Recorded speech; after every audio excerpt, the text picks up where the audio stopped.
Welcome friends to another 40k video.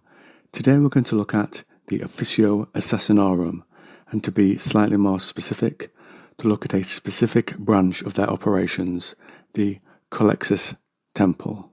Now even within the upper echelons within the Officio Assassinorum, this temple is viewed with great caution.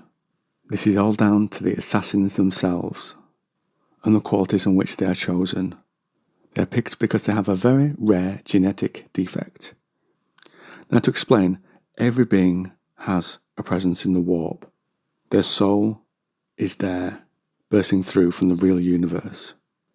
If you're a Psyker, your soul will blaze, and it can be viewed by other Psykers and creatures within the warp, both more malign and dangerous.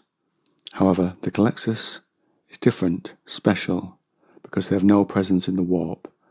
They do not have a soul, there is only a void there. You could define them as soulless. And this appears in less than 1 in a billion beings. They're also given other labels, pariah or untouchable. If you met one, you would not forget it. They would hold a cold, calculating stare, pools of blackness that seem to suck you into a void of nothingness.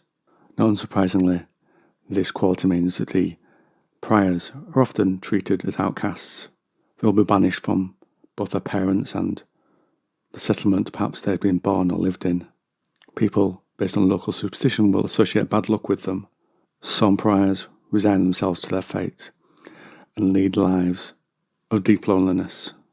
The Inquisition will also be looking for them and find often pariahs are hermits or live in an area of squalor, such as the depths of a high city. Initially, pariahs would be transported back to Terra on board black ships, but having so many in one place would block out the Astronomicon, the light of the Emperor. And this was the first revelation of the potency of these pariahs. Many other branches of the Administratum who relied on Psykers were horrified. And so the High Lords of Terra themselves made moves towards having pariahs outlawed. The Inquisition was given this task to ruthlessly exterminate any more that would come across. These High Lords included those in positions of the paternal envoy of the Navigators, the master of the Adeptus Astra Telepathica, and the master of the Astronomicon. And they all pushed the master of the Administratum to make this an official decree, so they could rid the Imperium of these creatures. The Officio Assassinorum itself had worked closely with the Magos biologists and the genitors of the Adeptus Mechanicus. They wanted to see if the pariahs could kill Psykers, and the work in this was almost complete. Many years had been spent and put into making special war gear and training techniques. And so the Adeptus Mechanicus announced it was ending the pariah project and made a great visual show of closing down the laboratoriums and executing many of the lab specimens, as they are dubbed. And so the High Lords returned to other matters that concerned them. But close study of the records would decree that the number of executions did not match the number of pariahs contained within those labs. And so, aided by the Assassinorum, the Adeptus Mechanicus moved a number of the most promising, powerful perhaps pariahs to a secretly constructed fortress on the edge of the galaxy, beyond the reach of the Astronomicon. The temple itself, we're told, is located not upon Holy Terra, but within a fortified complex upon a dead moon. It's dubbed the Fortress of the Soulless, an echoing armour-clad fastness that lays always beneath a suffocating blanket of dread. Under the watch of the Officio Assassinorum, most of the more ancient temples are granted a certain amount of autonomy in terms of the general day-to-day running, training, and sometimes mission assignation can be taken care of by the older, more experienced assassins, ones that perhaps cannot do their jobs anymore, be it from age or injuries. But the Culexus Temple is different. It's ruled directly by high-ranking officials of the Officio Assassinorum. Now all pariahs and assassins are kept within the fortress, and if they are allowed to leave, it's under a great veil of secrecy. The temple still exists, so it has proved itself invaluable. But some within the Imperium would still want to destroy the temple because of the prayers if it was more broadly known. So when the Culexus Temple gets a mission, an assassin is chosen and transported to the arena of conflict on board a specially shielded ship, like a black ship of the Inquisition. They also wear some of the equipment that the Adeptus Mechanicus helped develop. The first one is dubbed an Animus Speculum. The Codex tells us during battle this is used to fire focused blasts of psychic energy, but its primary purpose is to block out the Culexus Assassin's innate ability. The helm is only partially effective, even while it's active, and so most people can barely stand to be in the same room as the prior. And each Culexus Assassin is also accompanied by a custodian. That's one that looks out for them, a person that looks out for them on behalf of the temple, not an actual custodes, as in the guards of the Emperor. And this custodian operates the Animus Speculum and ensures that his charge remains under his control and doesn't arouse suspicion amongst other forces fighting within that campaign. So the temple, through its study, has been able to find that the pariah's capabilities can be trained and enhanced, just like those of an actual Psyker. And so on the battlefield, the assassin doesn't need any guns or hand-to-hand weapons. Out in the field, the custodian would position themselves in a safe place, a command bunker, orbital ship perhaps, and then they will release their hold over the assassin. The large eye in the Animus Speculum will open, and only then does the full intensity of the assassin's horrific capabilities flood the battlefield around them and affect those there. And from this point, the assassin will use their own abilities, enhanced by many years of training, mental exercises and arcane war gear. They'll slip through battle lines, past bodyguards, the aura they give up muddling the minds of conventional troops so that they can get close to their target. Then bolts of negative warp energy will blast the minds of enemy Psykers and strip them of their powers before they move in for the kill, sapping the life force from their bodies. Now we're going to take a little look at the war gear that a Culexus Assassin deploys. The first is dubbed the Ethereum. It's a highly advanced form of Aegis suit that's built into the assassin's synth skin. And that, combined with their abilities, lets psychic attacks pass through them as if they're actually invisible. And any weapons that are connected to the warp will also have trouble hitting this target, be it witchblades or vortex grenades. The next is the Force Matrix. It's a series of psychic conduits that run within the assassin's Ethereum and is made from a material similar to that used in force weapons. When a Psyker taps into the warp, they're not always efficient at using the energy they call up. A lot of excess energy is simply left to dissipate, and that's when the Force Matrix can act as the conductor, absorbing this excess warp energy and giving the Culexus Assassin, who cannot tap into this themselves, a source of warp energy. And of course, the closer the Culexus Assassin gets to the Psykers, the more energy the Force Matrix will absorb.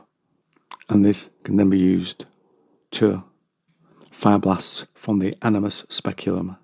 The Animus Speculum can also fire blasts of lethal, negative psychic energy.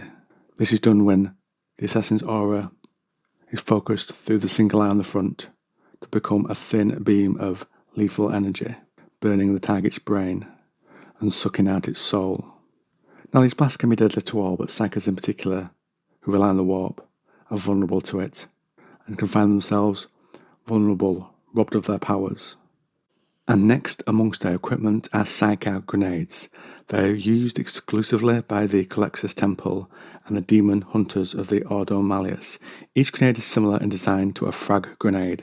However, it is laced with a highly dangerous substance that is only produced by the Golden Throne on Terra. The dust-like substance is heavily impregnated with negative psychic energy and is very rare. When some has been collected, the Imperium's finest armourers use the dust to make Psyker grenades and Psy-cannon rounds. Another ability they can deploy is dubbed Life Drain. A typical Psyker can use their abilities to augment their physical capabilities, but by getting near to one, a Culexus Assassin can sap a Psyker's life force. They must touch the Psyker to do this most effectively. Now to touch on an interesting note in the Assassin's Codex 2nd edition, which I'll just read directly from. It concerns demons and the Culexus Assassin's abilities. A Culexus Assassin's special attacks do affect demons that are Psykers. This includes those such as Plague Bearers or Nurgle, and they can also be hurt by the other abilities that a Culexus Assassin can deploy. Next we're going to look at an incident in M36. It's the assassination of the master of the Adeptus Astra Telepathica. It's noteworthy because the target, Lord Phadrus, did not die, nor was it the intention that he should die. He's having great trouble bringing the Adeptus Astra Telepathica under his control.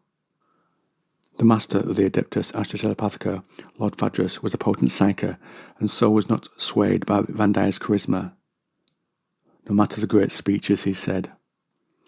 Phadrus would always see through the plots and deceits, revealing Van Dyer's true intentions. Van Dyer knew that the Phadrus was using his considerable psychic powers to stay one step ahead of him. So simply to have Phadrus kill would never do. He would be replaced by another of equal power. So something more cunning was required. Van Dyer lured Phadrus into a trap, using his Culexus Assassin to nullify Phadrus' psychic capabilities. The helpless Phadrus at this point was strapped to a specially prepared life support machine, whereupon the Culexus Assassin finished off the life of the target by permanently severing Phadrus' ability to tap into the warp. He made him incapable of using his psychic abilities as he had been doing. Now normally such an operation would kill, but with a life support machine and a bribed Magos biologist, Van Dyer was able to keep Phadrus alive. The master of the Adeptus Astra Telepathica was deeply distraught as he'd been robbed of his psychic powers. It was like blinding someone. Now tragically, Phadrus tried to take his own life, but Van Dyer was always there to remove the blade from his hand, or to loosen the noose. In the end, we are told Van Dyer achieved his aim and gained control of the Adeptus Astra Telepathica. He promised Phadrus that he wouldn't disclose the loss of his psychic capabilities if he agreed to do his bidding. With his position in danger, Phadrus had little choice in the matter. Next, we're going to look at a specific incident involving the Eldari and the Culexus Temple.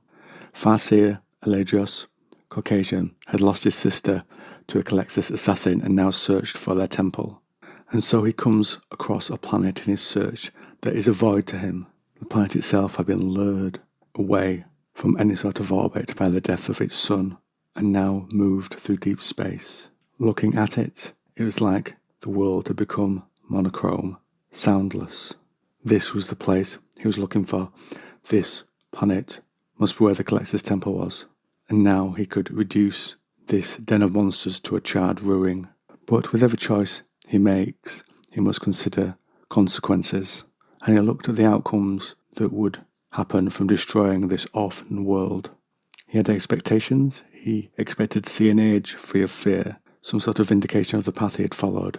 And with everyone he saw a vision of a Lighthawk, her towers cast down, her domes smashed, burning in space. Seeing this was the fate of a Lighthawk.